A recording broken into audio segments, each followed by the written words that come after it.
नमस्कार, आप देख रहे की मीडिया। और आज हम बात करेंगे उस एक्ट्रेस की जिसके फिल्मी सफ़र की शुरुआत काफ़ी दमदार हुई, लेकिन इस सफ़र के शुरुआत से लेकर अंत तक कंट्रोवर्सी ने इनका दामन कुछ इस कदर थामा कि अंत में इन्हें फिल्म इंडस्ट्री छोड़नी ही पड़ी।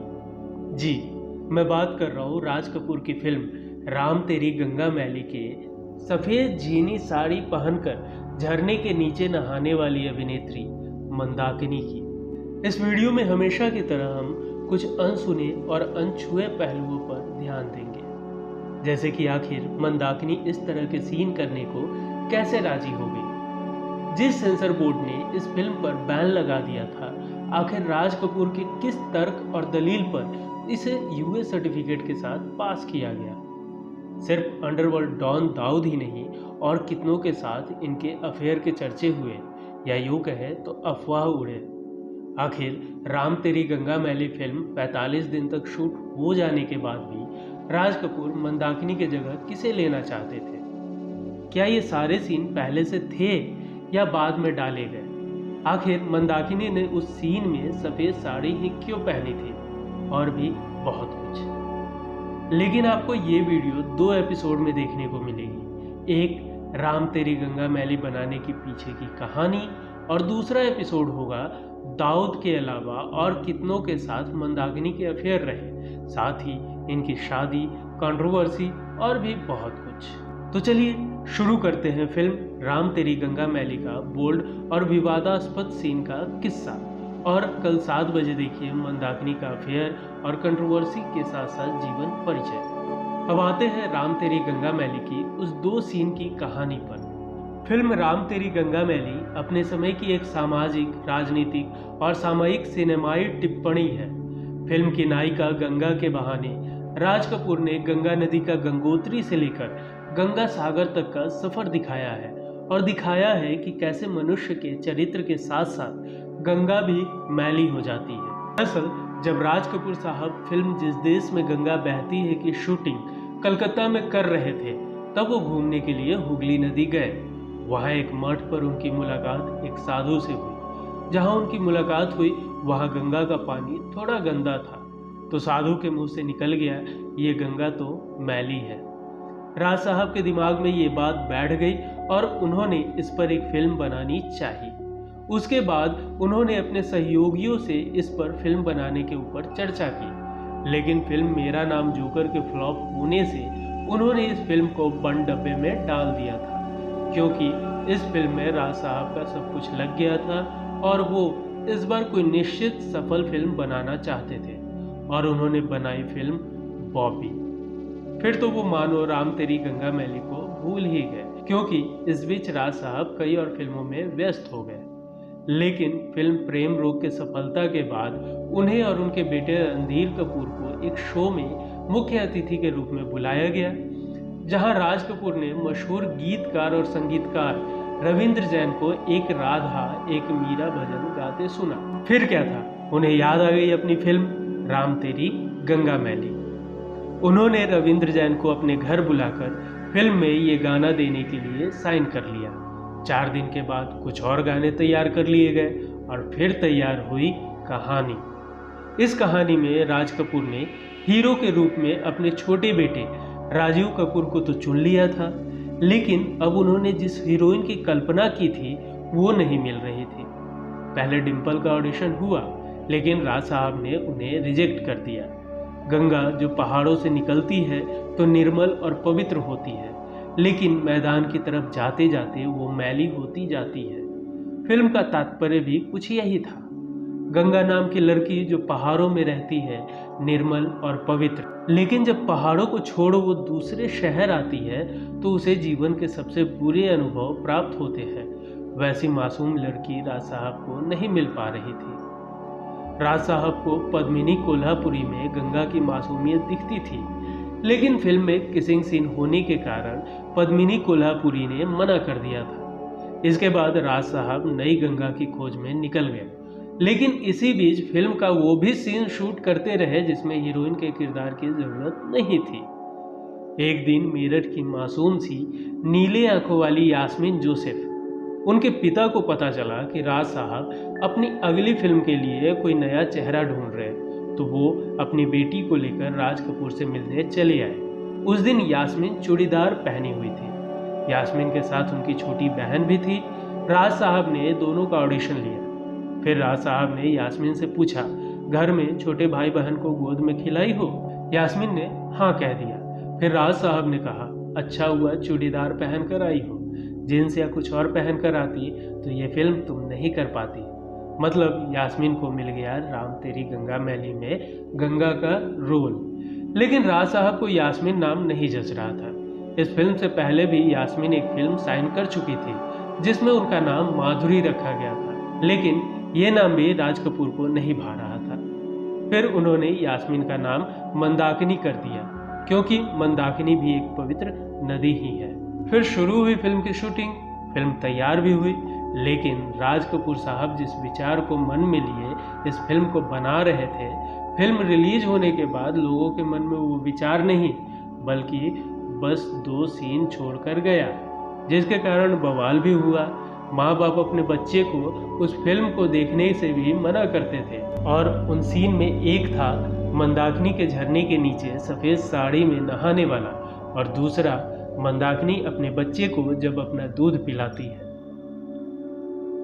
1985 में फिल्म राम तेरी गंगा मैली तो रिलीज हुई और सफलता के झंडे भी गाड़े, लेकिन आपको बता दूं, इस फिल्म पर सेंसर की कैंची लगने वाली थी, जिसे राज कपूर साहब ने अपने तर्क और दलील से सीन कटने से भी बचाया, और साथ ही यूए सर्टिफिकेट के साथ रिलीज भी हुआ। इन 2 सीन और पूरी फिल्म के लिए राज साहब ने 3 तर्क दिए। पहला तर्क ये था कि कहानी की शुरुआत जिस परिवेश से शुरू होती है, वहाँ यानी गांव कस्बों में 80 के दशक में महिलाएं उसी तरह नहाती हैं। अब मैं यहाँ सफ़ेद साड़ी की और राज कपूर से जुड़ी कुछ कहानी के बारे में आपको बताना चाहूँगा, चाहे इसे लकी चार्म कहो या कोई जादू। पर राज कपूर की फिल्म में लीड एक्ट्रेस एक बार तो सफ़ेद साड़ी में ज़रूर नजर आती थी। ऐसे ही फिल्म राम तेरी गंगा मैली में मंदाकिनी भी सफ़ेद साड़ी में नजर आई थी। ऐसा राज कपूर इसलिए करते थे क्योंकि एक बार उन्होंने अपनी पत्नी कृष्णा को एक सफ़ेद साड़ी तोहफे में दी। जब कृष्णा वो साड़ी पहनकर आई तो राज कपूर को वो काफ़ी खूबसूरत लगी, जिसके बाद उन्होंने अपनी हर फिल्म में हीरोइन को सफ़ेद साड़ी में पर्दे पर दिखाया।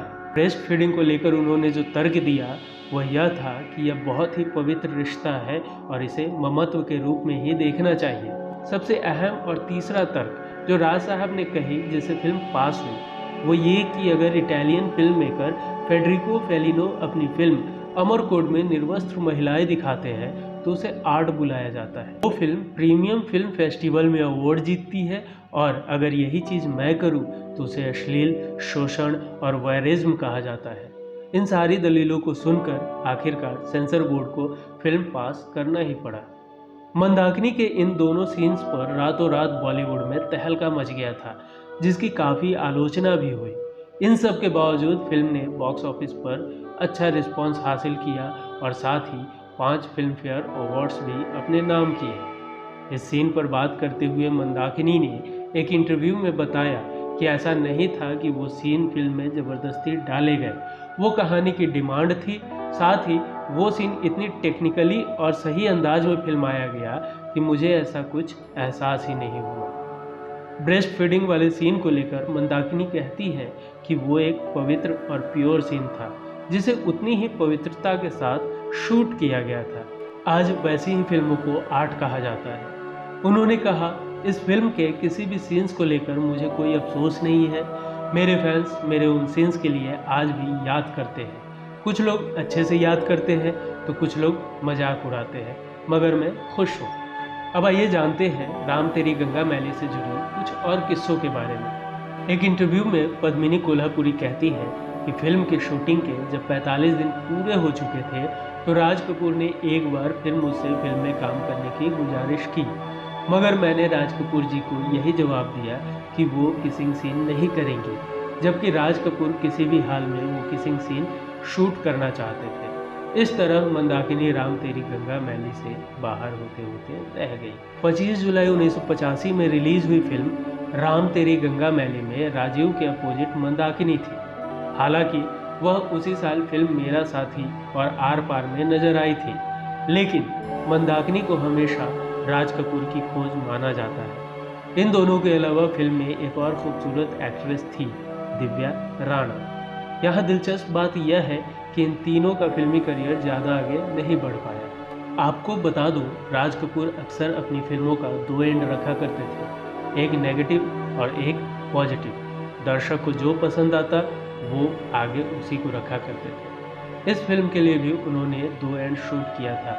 एक में दोनों मिल जाते हैं जो फिल्म में थी, और दूसरा बिछड़ने वाला। साथ ही यह फिल्म राज कपूर द्वारा डायरेक्ट की गई आखिरी फिल्म साबित हुई। फिल्म राम तेरी गंगा मैली में सारी लाइमलाइट फिल्म की हीरोइन मंदाकिनी के खाते में चले जाने की वजह से राजीव कपूर अपने पिता से ताउम्र चिढ़े रहे। वह चाहते थे कि उनके पिता उनको बतौर हीरो लेकर एक और शानदार फिल्म बनाए, और ऐसी फिल्म जिसमें पूरा फोकस उन पर ही रहे। लेकिन काबिल इंसान जिद्दी भी होता है।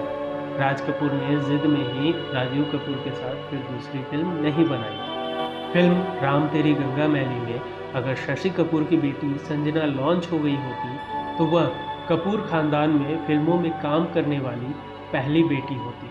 लेकिन संजना को अभिनय करने में कोई रुचि ही नहीं थी। राज कपूर ने इस बारे में अपने छोटे भाई शशि कपूर से बात भी की, लेकिन शशि ने अपनी किसी संतान पर कभी भी अपनी मर्जी नहीं थोपी।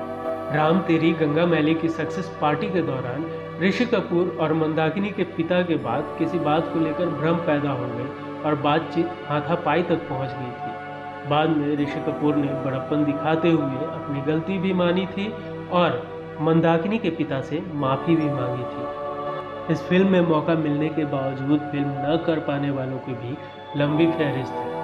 रजा मुराद ने जो रोल फिल्म में किया है वह पहले अमरीश पुरी को ऑफर हुआ था।